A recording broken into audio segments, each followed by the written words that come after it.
samedi 13 juillet. Yorana, merci d'être au rendez-vous. Voici les titres. Le 14 juillet veut redevenir un des éléments fédérateurs des Polynésiens. Les troupes de chants et danses défilent de nouveau à la fête nationale, célébrée avec un jour d'avance à Tahiti. La circulation en mer strictement réglementée à Te Ahupu'o. Le dispositif de sécurité pour les Jeux Olympiques sera activé dans 7 jours, au grand regret des pêcheurs un peu pris au dépourvu. Retour des artistes sur la première. Nous accueillons ce soir Yolande Temar'i et Yannick Touroua, membres de l'association Matahiapo Ukulélé de Pir'e. Ils nous diront comment la musique locale est devenue une passion pour eux. Enfin, grand succès du défilé traditionnel de Pun'auia, agents de sécurité, associations sportives, culturelles et surtout porteurs d'orange ont honoré l'emblème de la commune. On célébrait donc la fête nationale ce 13 juillet à Tahiti, une cérémonie colorée malgré un ciel gris. Aux côtés des militaires cette année, des troupes de chants et danses. Et comme à l'accoutumée, les services honorables de quelques engagés ont été récompensés. Mérénie Gomblin, Patrick Singh.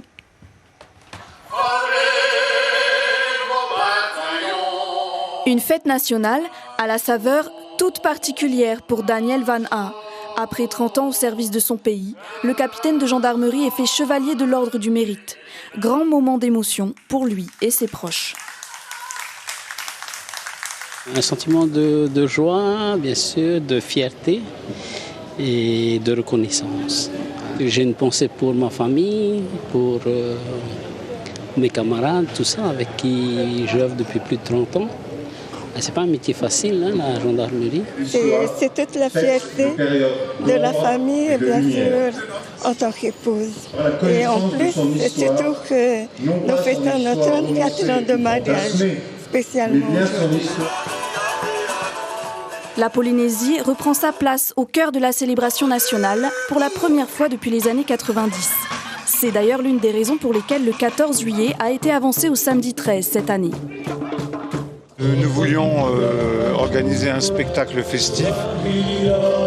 Il fallait pour cela que les troupes militaires soient libérées. Il fallait aussi que les troupes du EIVA qui ont accepté de défiler puissent être libres. Il y a beaucoup plus de monde que lors des autres célébrations parce que toutes les forces armées sont présentes, toutes les forces de sécurité sont présentes pour cette célébration et ce défilé. C'est un moment de communion. Démonstration symbolique à 2 semaines des épreuves de surf à Te Ahupu'o, avec notamment le défilé inédit de 3 appareils de l'armée de l'air. Le dimanche 14 juillet est ainsi réservé au repos avant la frénésie des Jeux Olympiques. Et dans l'Hexagone, le 14 juillet ne ressemblera à aucun autre. Les JO de Paris privent le cortège militaire des Champs-Élysées, une première depuis 1979. Le défilé aura lieu sur l'avenue Foch, 100 véhicules blindés et le nombre de défilants est limité à 4000. Parmi eux, des ultramarins, dont de très nombreux Polynésiens issus du régiment d'infanterie de marine de Polynésie et celui du 3e régiment d'artillerie de marine. Éric Santas et Bruno Gabetta ont suivi leur répétition. Regardez. Entre 2 répétitions, les soldats du 3e Rama et ceux du RIMAP Polynésie vivent intensément le chant des Tamahari volontaires. J'ai des ancêtres qui font partie du bataillon Pacifique, Tamahari volontaire. Hein. Je connais un peu leur histoire. C'est de chez moi. On est là pour eux.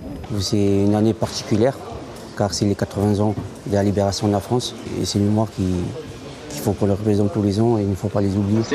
Partis en 1940, 76 Tahitiens et 80 Calédoniens ne revinrent jamais.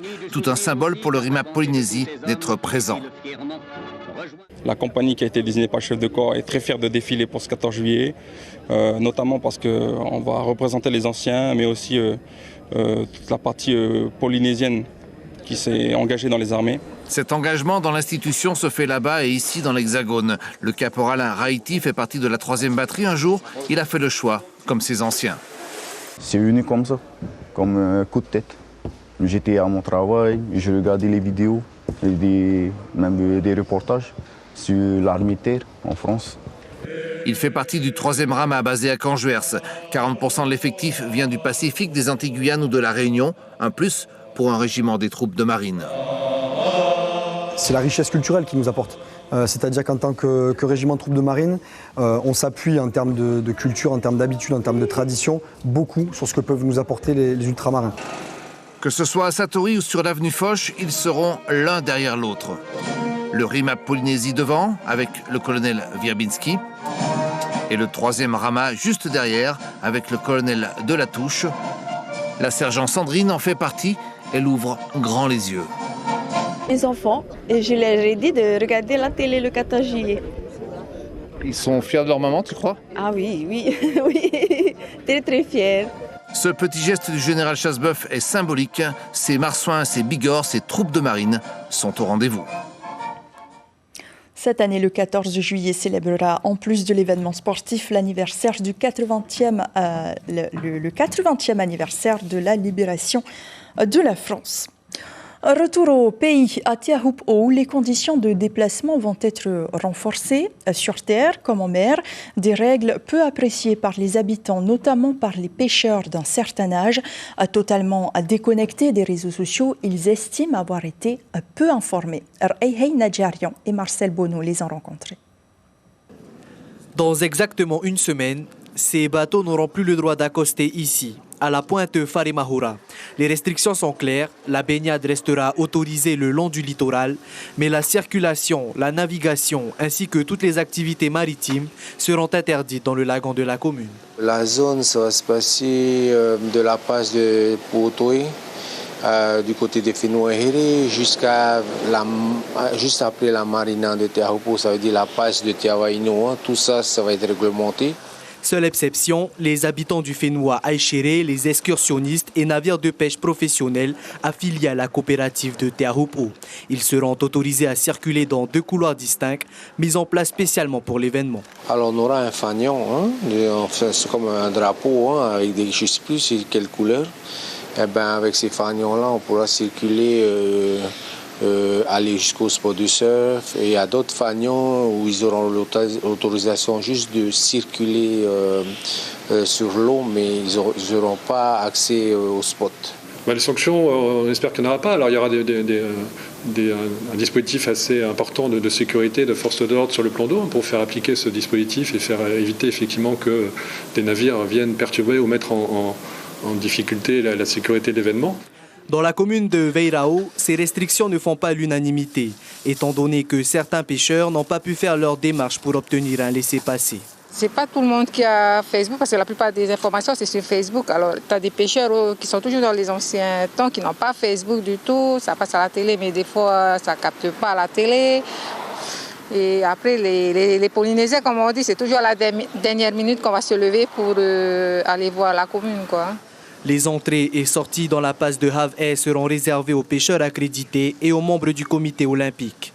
Le ministère des Grands Travaux l'assure, le non-respect de la réglementation expose les contrevenants aux poursuites et aux peines prévues par les contraventions de 2e classe. Place à présent à notre rubrique consacrée aux artistes du pays, Honorahua.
Merci pour cette belle entrée en matière. Yorana, à tous les deux, à Yannick Touroua et Yolande Temari. Yolanda.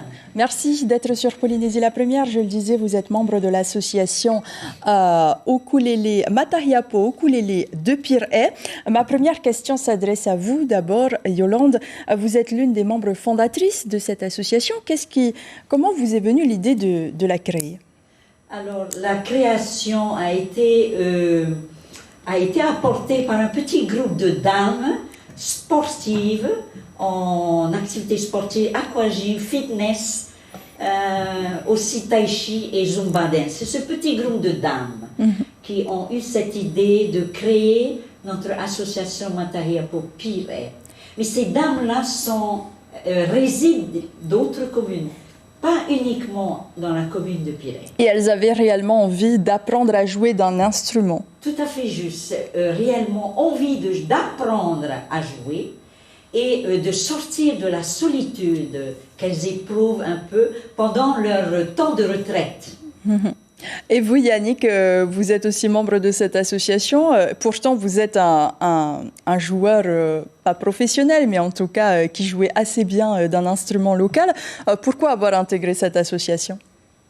Oui, parce que moi, je voulais savoir faire le soliste, quoi, hein. Mais sinon, j'ai joué bien au ukulélé, à la guitare, au kamaka. C'est parce que je voulais jouer le solo. Et au sein de cette association, vous avez trouvé votre bonheur? Ah oui, tout à fait. Qui vous enseigne, qui vous donne les enseignements? C'est Moana Théo. Ce que j'aime bien avec lui, il est très patient. Alors, il s'en fout un peu de ceux qui savent mieux jouer. Il préfère apprendre ceux qui n'ont pas encore saisi à bien jouer. En effet, je rajoute que Moana Théo, il est un musicien qui a la patience et qui donne tout son savoir à ses élèves, même aux tout débutants et débutantes. Je vous vois avec vos carnets de chant. Comment se passe l'apprentissage? On vous donne les notes à jouer avec les paroles, bien sûr, et ensuite vous vous entraînez à la maison. Expliquez-nous. Tout à fait juste. Moana Théo, il arrive avec des copies de chant. Il a travaillé sur ces copies en mettant toutes les notes de la chanson et également des chiffres pour apprendre les intros, les patapata et les embellis. Donc, nous avons un tableau où il inscrit toutes les notes et nous apprenons avec lui la façon de frapper, parce qu'il y a différents types de frappements sur un instrument. Voilà, c'est pour ça que nous, on apprend avec lui et avec beaucoup d'amour, parce qu'il nous donne tout. Et aujourd'hui, vous jouez uniquement du kamaka, Yolande? Nous jouons du ukulélé, du kamaka, et bien sûr, il y a des musiciens qui jouent de la guitare. Yannick, vous avez été aussi chanteur et musicien dans le groupe Tamar Iamui à l'époque, dans les années 90.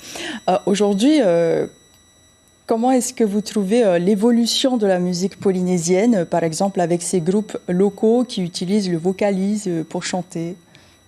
Tu sais, le temps a évolué, hein. Alors chacun trouve son bonheur, que ce soit dans les vocalistes ou autres. Hein. Vous pensez que ce type d'association doit exister dans toutes les communes de Polynésie pour que tout le monde puisse avoir accès plus ou moins gratuitement à ces enseignements? Oui, il est souhaitable que ces groupes de Matahiapo, si on peut dire comme ça, se réalisent dans toutes les communes. C'est pour sortir tous nos Matahiapo, nos Matuatua et nos Ruiruia de leur solitude et qu'ils viennent dans ces groupes pour revivre, la joie de revivre. Merci beaucoup Yolande Temari et Yannick Touroua. Pour ce partage, nous vous retrouverons à la fin de ce journal télévisé. Merci. Au chapitre culturel toujours, au Tahiti, réinvesti le marais Arhauthau. Pa'iatua, c'est le nom de son nouveau spectacle, un thème inspiré d'un rituel ancestral. Il invite alors le public à plonger dans la spiritualité polynésienne. Pour cela, une centaine d'artistes donnent vie à cette représentation. Plus de détails avec Simone Grand, auteure de l'histoire. Elle répond à Jérôme.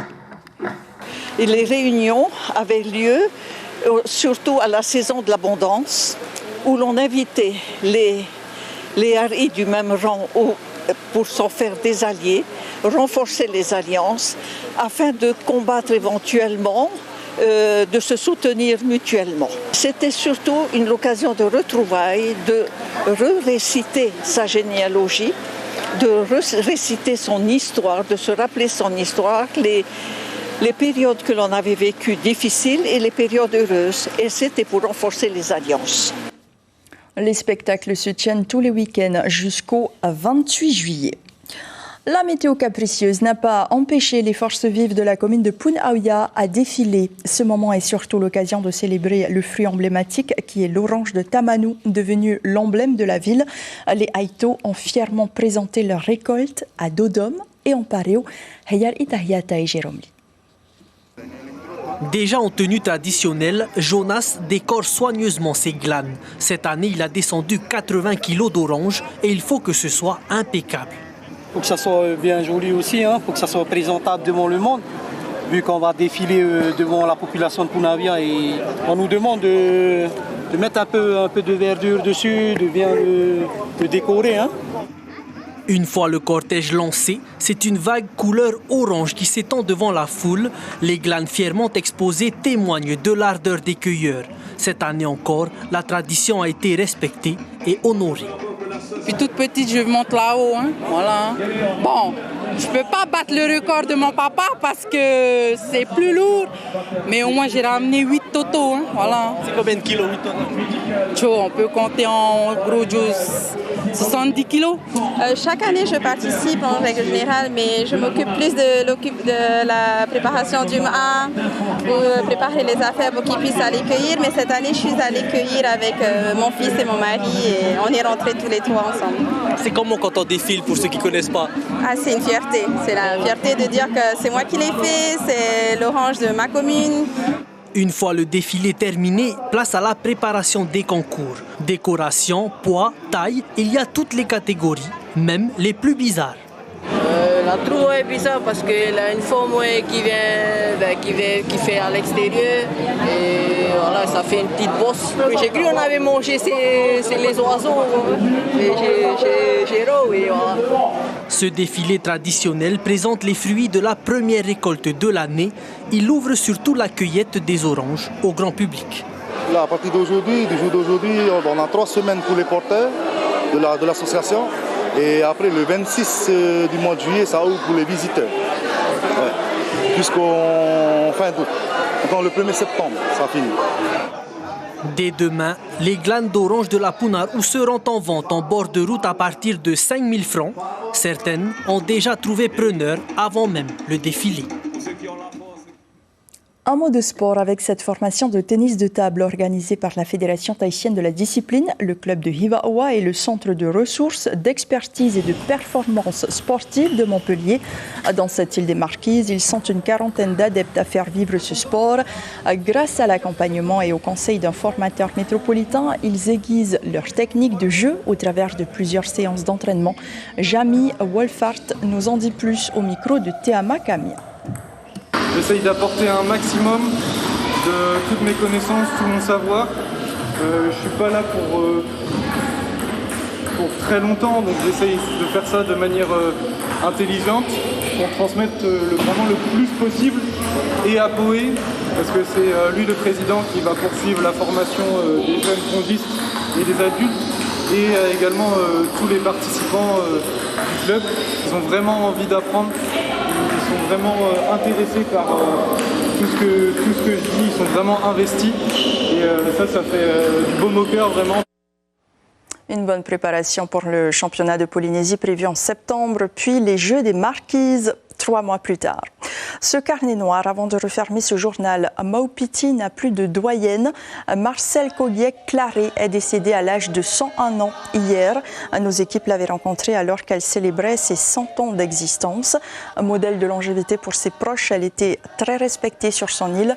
Depuis 2021, elle vivait dans un centre d'accueil pour Matahiapo à Paia pour un meilleur suivi médical. Polynésie la Première adresse ses sincères condoléances aux familles endeuillées. L'information principale de ce journal, la fête nationale veut redevenir un des éléments fédérateurs des Polynésiens. Les troupes de chants et danses défilent de nouveau à la cérémonie militaire qui a été organisée avec un jour d'avance à Tahiti. Et comme à l'accoutumée, les services honorables de quelques engagés ont été récompensés. Le programme de votre soirée sur la première, la prestation de danse du groupe Heitoa à Oheiva Tahiti, suivi de la série Legacy. Merci d'avoir été au rendez-vous, très belle nuit et à demain. On se quitte en musique avec nos talentueux artistes.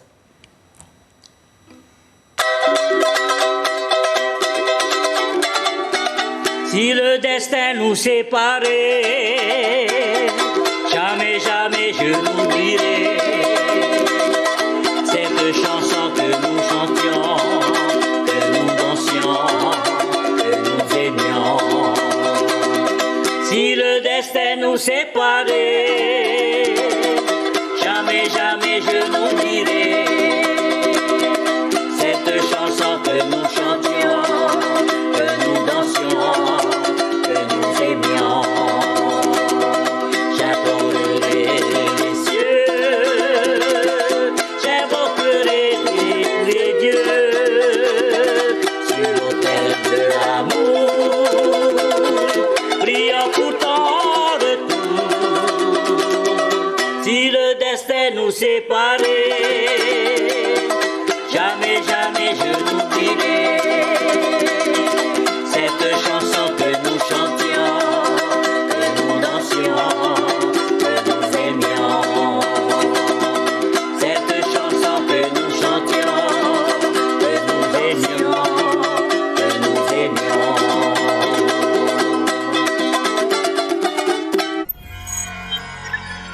Retrouvez ce programme en replay sur notre site internet